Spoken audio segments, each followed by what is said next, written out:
As a kid, I mean, I was always a designer at heart, I think. I would go to my friend's house and I would play in the bedroom, and I was like, oh, I think the bed would look better over here and the toy chest over here, and you know, I'd play around with it. And the mom came in and said, oh my God, what happened here? This looks great. And I said, I moved the furniture around. She goes, well, come into the living room and see what you can do over there. I grew up in Miami, Florida via Cuba. I was born in Cuba, and my parents fled the island when I was 11 months old and settled in Miami and grew up in Miami, Florida.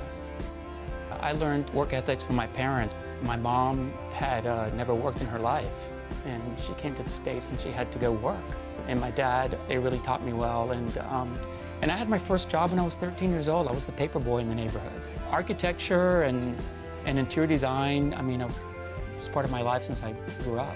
I had an appreciation for it.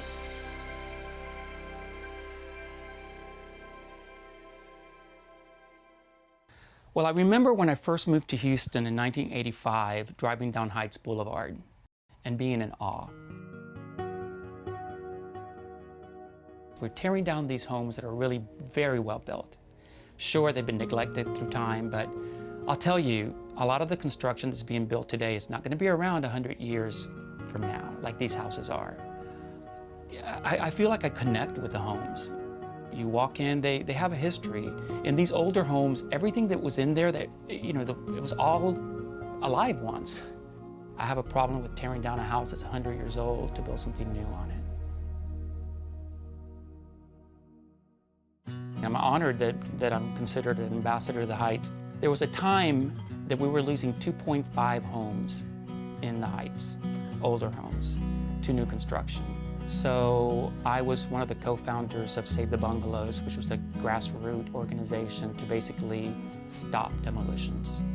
I opened up a space here on 19th Street called Bespoke by GJCD. Started getting clients in the neighborhood. And now a lot of times we'll do a remodeling project and we'll do the interior design for the project as well.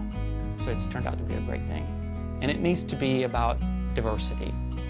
And I think that's why the Heights is so different from the rest of the neighborhoods. It's not a neighborhood for everybody.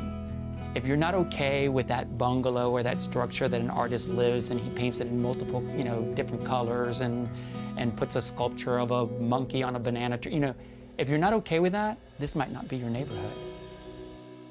You know, I moved to Houston in '85, and I was thinking that I was going to be here a couple of years, and it just grew on me. It's the people, the city. I think it's probably the most underrated city in the world. We have great people, great neighborhoods, great restaurants. The arts are alive, and so I stayed here, and I think there's still enough old structures that need to be preserved. I mean, I drive around the neighborhood, and I'm telling you, there's a lot of work for Bungalow Revival to do, or others like Bungalow Revival.